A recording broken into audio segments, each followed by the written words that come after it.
Assalamualaikum warahmatullahi wabarakatuh. Salam sejahtera bagi kita semua.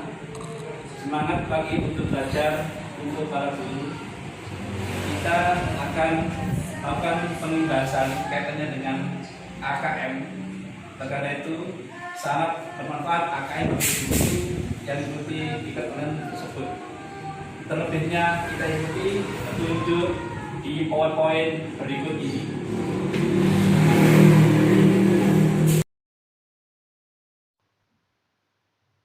Assalamualaikum warahmatullahi wabarakatuh.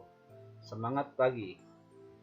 Berikut kami sampaikan pembahasan diklat online guru belajar seri asesmen kompetensi minimum angkatan ke-9 pada tanggal 18 sampai dengan 22 Februari tahun 2021 oleh guru bernama Muzamil Lubis dari SDN Darmo 1 Bangil.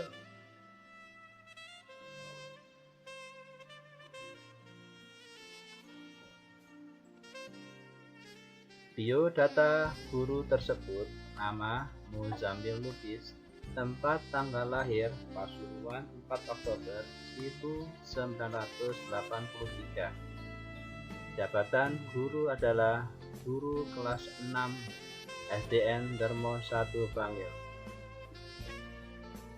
Adapun latar belakang AKM, yang pertama, Undang-Undang RI Nomor 23 Tahun 2003 tentang Sisdiknas. Yang kedua, kecakapan hidup abad 21, yaitu berpikir kritis, komunikatif, kolaboratif, dan kreatif, serta inovatif. Ketiga, persyaratan untuk mencapai kecakapan hidup abad 21, yaitu kemampuan literasi beserta didik. Yang keempat, dari Kemendikbud menyelenggarakan berbagai kegiatan literasi melalui Gerakan Literasi Nasional tahun 2016. 5. AKM tahun 2021 yang meliputi asesmen literasi membaca dan numerasi. Adapun konsep asesmen nasional, yaitu instrumen asesmen nasional dan informasi yang dihasilkan, responden dari murid, instrumennya AKM, literasi, numerasi, survei karakter, dan informasi dari responden murid, yaitu hasil belajar kognitif, hasil belajar sosial emosional. Adapun responden guru dan kepala sekolah, instrumennya adalah survei lingkungan belajar dengan informasi yang didapatkan, karakteristik, input, dan proses pembelajaran. Adapun teknis pelaksanaan AKM yang terdiri dari 2 hari. Yang pertama, tes literasi selama 75 menit dengan survei karakter 20 menit. Hari kedua, tes numerisasi dengan waktu 75 menit dengan survei lingkungan belajar 20 menit. Adapun literasi AKM akan dilaporkan dalam 4 kelompok yang menggambarkan tingkat kompetensi yang berbeda.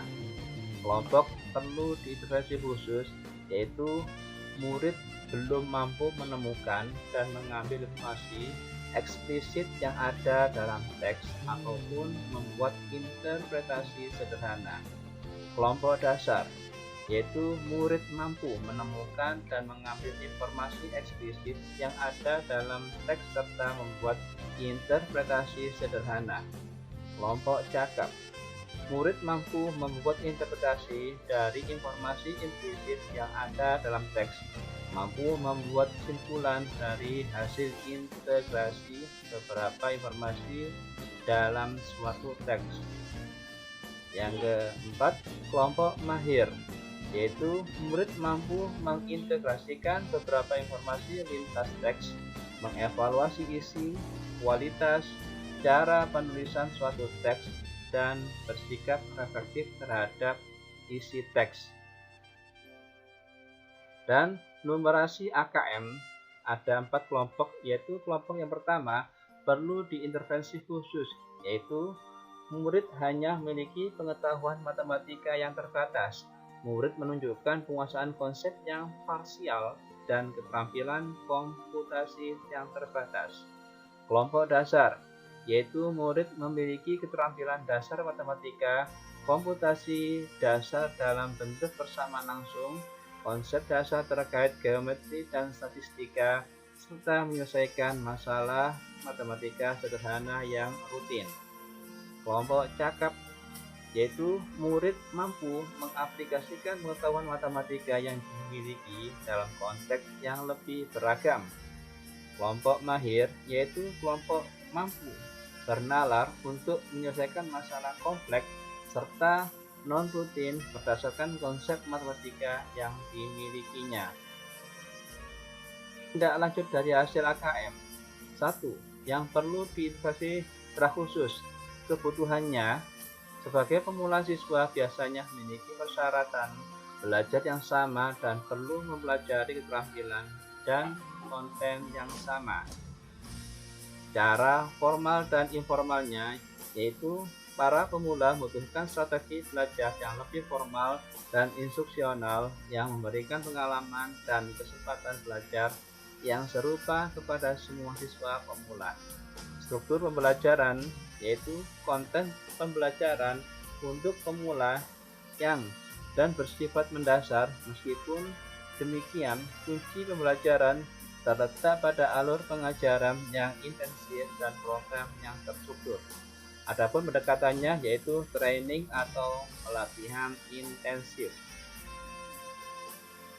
Dari kelompok dasar, kebutuhannya yaitu siswa sudah mulai kompeten dan berusaha untuk mengasah keterampilan mereka saat mereka merasa nyaman. Cara formal dan informalnya yaitu mengandalkan program pelatihan yang lebih maju yang mencakup lebih banyak latihan, simulasi, dan pemecahan masalah. Adapun struktur pembelajarannya, pembelajaran untuk siswa dengan tingkat kompetensi dasar masih didorong oleh program yang terstruktur, namun perlu pula mulai memperkenalkan lebih banyak variasi ke dalam desain pembelajaran untuk memenuhi kebutuhan individu yang muncul. Pendekatannya yaitu coaching, simulasi, dan pemecahan masalah sangat penting untuk meningkatkan kinerja dan tingkat kenyamanan siswa pada tingkat kompetensi dasar. Kelompok yang ketiga yaitu kelompok cakap dengan kebutuhan. Siswa dengan tingkat kompetensi cakap memiliki kebutuhan belajar dan persyaratan kinerja yang semakin unik yang seringkali tidak dipenuhi oleh program pelajaran seperti pada tingkat yang sebelumnya. Cara formal dan informal yaitu siswa diperkenalkan lebih banyak pada strategi pembelajaran informal. Struktur pembelajarannya yaitu konten pembelajaran untuk siswa dengan tingkat kompetensi cakap menjadi lebih personal dan kurang terstruktur. Desain pembelajaran mulai bergeser pada demonstrasi kinerja. Adapun pendekatan yaitu mengelola pengetahuan yang sudah didapatkan serta memberikan dukungan kinerja pada siswa dengan tingkat kompetensi cakap yang diperlukan. Keempat, kelompok mahir yaitu siswa yang telah mahir atau bisa disebut pada tahap ahli, yaitu memiliki kebutuhan pembelajaran dan persyaratan kinerja masing-masing. Adapun cara formal dan informalnya untuk siswa mahir, pembelajarannya yaitu aktivitas berbasis teman sebaya, kolaboratif, dan sosial. Struktur pembelajarannya yaitu disesuaikan dengan tersedianya untuk siswa yang mahir, termasuk peluang untuk melakukan lebih banyak penelitian secara mandiri dan kolaboratif. Adapun pendekatan untuk siswa mahir yaitu pembelajaran sifatnya kolaboratif, yaitu kunci bagi siswa mahir termasuk pembelajaran yang melibatkan kemampuan untuk belajar melalui inovasi dan proses penemuan. Adapun setelah mengikuti sertifikat online AKM akan mendapatkan sertifikat dengan jumlah jam yaitu 32 jam. Berikut kami paparkan gambar atau foto peserta atau guru yang mengikuti sertifikat online sebagai berikut.